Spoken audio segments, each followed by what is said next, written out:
अच्छे दिन के बैंक हमने इसलिए ये सरकार से, मोदी जी से दरखास्त कर रहे हैं कि आप अच्छे दिन तो ला नहीं पाए, अब अच्छे दिन बैंक ही खोल दीजिए अपने अंबानी और अडानीज को, क्योंकि उन्हीं की जेब भरनी है आपने और उनकी जेब भर रखी है। उनके पास इतना पैसा है कि वो एक आम जनता को दाल चावल रोटी तेल लेने के लिए लोन दे दें, क्योंकि जिस तरह से चीज़ों के दाम बढ़ गए हैं तो लोन पे ही पैसा लेना पड़ेगा।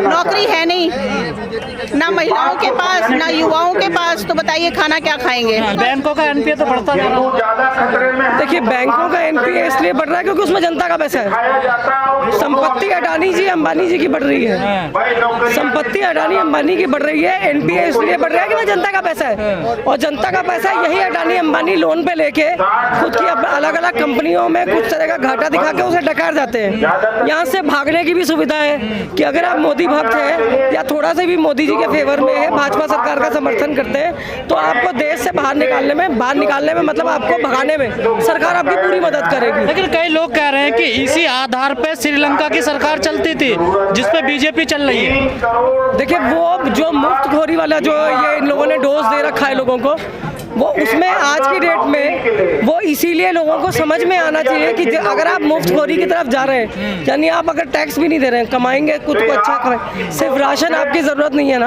आपकी ज़रूरत शिक्षा भी है, आपकी ज़रूरत सड़कें भी है, आपकी ज़रूरत बेसिक एम्यूनिटीज़ भी है। दाल चावल से अकेले किसी का पेट नहीं भरता, आपका बच्चा भी अगर फ्रूटी जूस चॉकलेट मांगेगा तो उसका पैसा कहाँ से लाइएगा, या सरकार आपको वो भी देने वाली है। तो मुफ्त की नीतियों का विरोध कर रहे हैं आप? बिल्कुल कर रहे हैं। ज़्यादा जितना भी ज़रूरत की चीज़ आप उसको दीजिए जिसको जरूरत है। अगर आपने बांध ही दिया है कि मुफ्त मिलेगा ही मिलेगा इतने परिवारों को, तो उसमें अगर किसी को जरूरत नहीं भी है वो भी लाइन में लग के ले लेगा। यूपी में प्रियंका गांधी कह रही स्कूटी देंगे, स्कूटी उन लड़कियों के लिए जिनको उच्च शिक्षा लेनी है। शिक्षा पे बात थी, हम ये एनकरेजमेंट था, ये लालच नहीं था।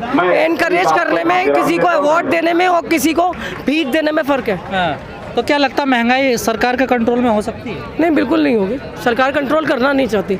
जिस दिन 2000 का सिलेंडर हो जाएगा, हम यहाँ ही प्रदर्शन कर रहे होंगे और सरकार तो हम प्रदर्शन करेंगे, सरकार को तब भी असर नहीं पड़ेगा। और जनता इसलिए नहीं निकलेगी क्योंकि उसे रोज कमाना है, ताकि इसी सिलेंडर को 2000 का भी खरीद सके। आप कह रहे जनता नहीं निकलेगी, आप कुछ लोग विरोध कर रहे हैं महंगाई को लेकर, लेकिन परेशान तो सभी है ना महंगाई। देखिए, परेशान सभी है, पर हर आदमी जो है अपनी आवाज़ नहीं दे पाता ना, क्योंकि आपको ये भी पता है कि अगर किसी भी तरह से आप विरोध दर्ज करते हैं तो 2-2 लाइनें लिखने पे तो सरकार आपको उठा के ले जाती है जेलों में। तो किसके पास इतना समय है कि जेल भी काटे, अपने केसेस भी लड़े, और उसके बाद जो है सरकार से विरोध करने का साहस हर एक में नहीं। तो मुफ्त की नीतियों का आप भी विरोध करती हैं? बिल्कुल करती हूँ। आप नहीं, आप देखिए, मुफ्त में बांटेंगे, वो मुफ्त का पैसा कहाँ से आ रहा है? हमारे जैसे जो टैक्स पेयर हैं वही तो पैसा, वहीं से तो आप पैसा निकाल के और मुफ्त की चीजें बांट रहे हैं।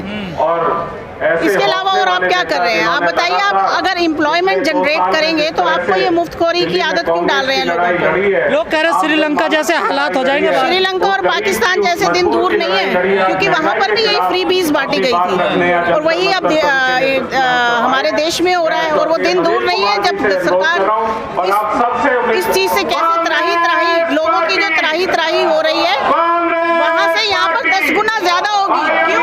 क्योंकि आपकी देश की जनता आपका साथ उस चीज में नहीं देगी। कहा जा रहा है कि कारपोरेट के हित में ज्यादा नीतियां बनाई है सरकार ने, तभी महंगाई बढ़ रही है। नहीं, वही तो मैं बोल रही हूँ कि कॉर्पोरेट का जो एक अलग, इसमें मैं कुछ कहना चाहूँ। ये ऑल इंडिया प्रोफेशनल एक बिजनेस वुमेन हूँ। आप बताइए, जीएसटी आपने 18% बढ़ा दिया, ठीक है? आपने इस चीज़ के ऊपर कैसे इंश्योर किया कि अगर आप मेरे को अगर जीएसटी भरना है तो मैं जिसको सर्विसेज प्रोवाइड कर रही हूँ वो हमें जीएसटी दे रहा है या नहीं दे रहा है? आपने एमएसएमई करके ये कह दिया कि आप रोजगार बढ़ा रहे हैं, आप लोगों को बिजनेस करने का मौका दे रहे हैं। तो एमएसएमई क्या कर रही है हमारे जैसे उद्योगपतियों के लिए? हमारे से टैक्स ही तो इकट्ठा कर रही है। टैक्स इकट्ठा करने के अलावा आप बताइए, मेरा बिजनेस बढ़ाने के लिए सरकार मेरी क्या मदद कर रही है? आपने जीएसटी का जिक्र किया, कई लोगों का मानना है कि पेट्रोल डीजल को भी जीएसटी के दायरे में लाना चाहिए। बिल्कुल लाना चाहिए। आप बताइए कौन सा ऐसे पूरे ग्लोब में, ग्लोबली अगर आप देखें, कौन सा ऐसा देश है जो आपसे 50% टैक्स ले रहा है? ये भारत में ही क्यों है? 50% से ज्यादा आप टैक्स ले रहे हैं। आप क्यों कर रहे हैं ऐसा? लेकिन कहा जा रहा है पेट्रोल डीजल पे टैक्स ज्यादा ले लिए सरकार, इतनी कीमत नहीं है उसकी। नहीं है ना। आप क्रूड ऑयल के रेट्स देखिए क्या है। पिछले 5 साल से क्रूड ऑयल के रेट पिछले 20 साल से सबसे कम है, लेकिन आपका जो तेल है वो उससे 10 गुना बढ़ा दिया आपने। तो इसका वजह क्या है? एक आम महिला होने के नाते मैं आपसे एक क्वेश्चन पूछती हूँ कि आप बताइए कि आपने तेल के भाव क्यों बढ़ाए हैं? आप घरेलू महिला भी हैं, आंदोलन भी करती हैं, पढ़ी लिखी भी हैं। कई महिलाएं मिली हैं बड़ी परेशान नजर, रो भी रही थी कुछ। देखिए वो क्यों नहीं परेशान होंगी। कोई भी महिला किसी भी इसमें हो, प्रोफेशनल हो, नॉन प्रोफेशनल हो, वर्किंग हो, नॉन वर्किंग हो, बजटिंग, राशनिंग हर महिला का काम है अपने घर की करना। वो खुद पकाती हो या उसके घर में रसोईया हो, इससे कोई फर्क नहीं पड़ता, क्योंकि जेब से तो पैसा अभी के जा रहा है। कई महिलाएं रो रही थी यहाँ पर। वो रोएंगी क्यों नहीं? मैं आपको एक चीज़ बताती हूँ कि छोटे मार्केट्स में आप शादरा चले जाओ या आप इस तरह के छोटे छोटे मार्केट है, आजादपुर वगैरह की तरफ जब आप चले जाओ तो गलियों में जो छोटी छोटी राशन की दुकानें आती थी, वहाँ शाम को बच्चे आते थे सरसों के तेल की बोतल लेके कि 20 रुपए का तेल दे दो, घर जाके खाना बनाना। अब आपको लगता है वो 20 रुपए में कितना तेल ले जाता होगा? क्या आय बढ़ी है लोगों की? जब आय नहीं बढ़ी तो वो जो खर्चा है उसको निकालने के लिए कैसे होगा? तभी चेन स्नैचिंग बढ़ती है, तभी लूट बढ़ रही है, तभी मारपिटाई बढ़ रही है। लोगों का एक दूसरे जिसके पास है उससे दूसरे की कुड़न और चिड़न बढ़ रही है। तो सामाजिक रूप से आप दो दायरे बना रहे हैं, एक गरीब का और एक अमीर का।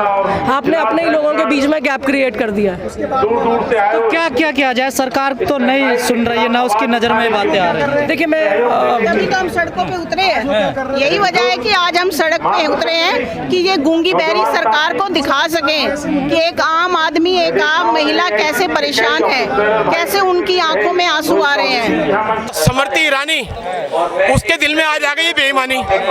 मोदी जी को ठंडा पिला रही है पानी, इसलिए नजर नहीं आ रही स्मृति ईरानी।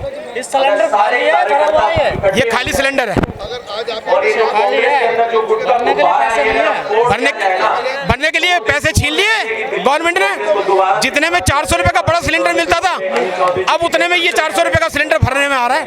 कहाँ से लाएंगे? जनता सड़कों पे आ रही है। अभी भी हमारी 85 बसें आई हुई हैं, सब थानों में बंद कर रखी है, रोक रखी है, उनको वापस उल्टा कर दिया, आने नहीं दे रहे यहाँ पे। जनता आएगी तो रुक जाएगी, सब आएगी, आना पड़ेगा जनता को। और अभी तुम यहाँ कर रहे हैं, ये धरना प्रदर्शन अभी यहाँ चल रहा है, अभी दिल्ली की हर गली में चलेगा, हर घर में चलेगा।